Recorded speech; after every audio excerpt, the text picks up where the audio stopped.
大家好，我是你们的老朋友阿普老师，非常欢迎再次来到阿普说创业。那么今天这期节目呢，阿普老师要来跟大家分享一个能够快速赚钱的一个项目新手也能快速上手操作那咱们说的话呢，有这么一个项目它是建立在一个叫做小红书平台的一个项目那么近几年呢，网络自媒体一直非常的火。那么做自媒体赚钱的话呢，也成为一种非常流行的一个趋势了。像头条、抖音等等等等都有着不错的一个流量和收益。那么另外呢，还有一个平台对于小白来讲也非常友好，那就是阿普老师刚才说的小红书。那么没有玩过小红书的朋友呢，应该不太了解。那目前在自媒体整个大的环境里面呢，小红书它还是比较好做的。那除了平台自有的流量之外，那么平台的一个推荐机制也是没得说的。那么这个平台的话呢，大家应该都耳熟能详了。那么接下来的话呢，咱们直接来跟大家聊聊应该怎么样去做才能够赚钱。首先我们讲的是关于前期账号的一个准备以及养号。咱们说一个账号呢，在刚注册初期和其他号是没有任何区别的。那么在我们后期运营的时候，为什么有不少的号它会被封，就是被系统定性成了普通号和营销号的一个区别。那么前期的一个养号呢，就显得非常的重要了，让这个账号度过平台的一个审核模仿正常的用户呢使用那么这个的话呢，像就是说使用这个账号那么浏览感兴趣的一个笔记，然后呢随性的去点赞关注感兴趣的博主，然后搜索自己喜欢的内容就是说去模仿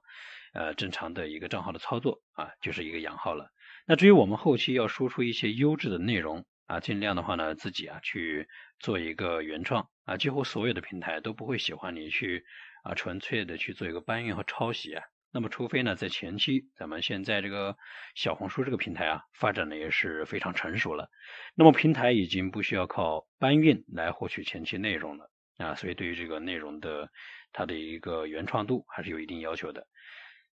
那么每天定时半个小时的养号就可以了。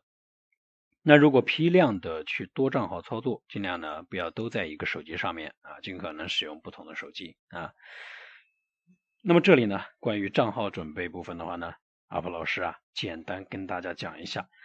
比方说头像还有名字等等这些的话呢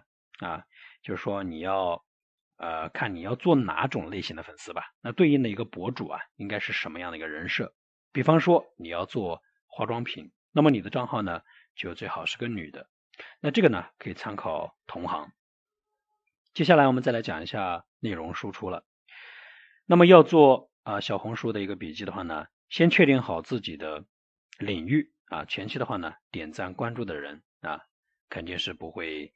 特别多，那否则大家早就都去做这个了，对不对？那么在前期关注少的一个情况之下呢，咱们依然要坚持输出内容，这才是正解，这才是王道。那么有些知识的话呢，都是积累起来的，在一个行业里面沉淀了一段时间，就会有不一样的一个思维。多翻一翻同行的一个文案，看看他们是怎么去组合的多看多学这样一些东西呢，有利于我们持续的去输出这样一些知识。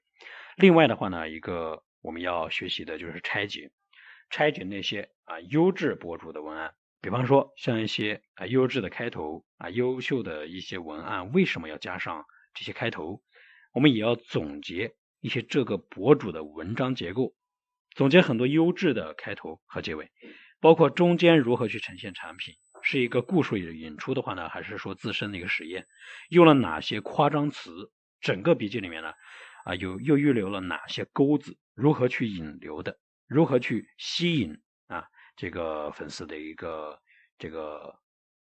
眼光和注意力。那么这些的话呢，才是我们拆解一篇优质的小红书笔记需要记笔记的一个东西没有吸引人的标题或者是首图，是没有人愿意去翻开看这个笔记的。那么这里建议笔记配图一定不要少于4张。大家都知道这个图片的话呢，要比文字更加能够吸引人。那么只有看图的一个动力大了，那么用户呢才能够有看文字的一个兴趣。所以说阿普老师一直强调运营啊，小红书文笔呢不是最重要的，审美和眼光相对来说更加的关键。那么接下来啊，咱们再讲一下关于这个账号的这样一个变现的一个问题啊。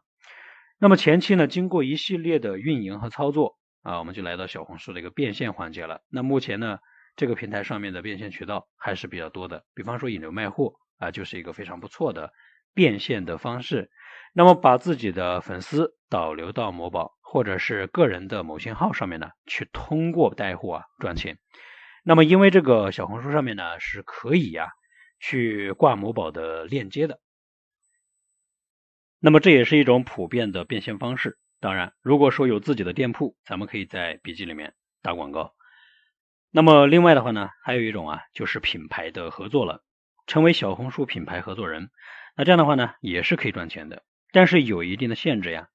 比方说粉丝数量呢要超过5000，然后产生的内容至少达到10篇原创，并且的话呢每篇的阅读量要超过2000啊，有点像某众号的一个流量主的开通限制了。那其实在小红书这个平台上面呢，去卖服务也是个不错的选择，提供这个平台的运营的相关服务。那这个呢针对性就比较高了，因为本身就是在这个平台上面那么就像你在王者游戏里面满世界喊代打一样的那个粉丝呢针对性也比较强。那么在小红书这个平台上面做类别，首推的就是美妆护肤，因为平台上的女性用户呢是最多的。那么在一个女性占比超大的一个平台上面做游戏分享的效果当然没有美妆好。那其他像一些女性消费为主导的分类都可以，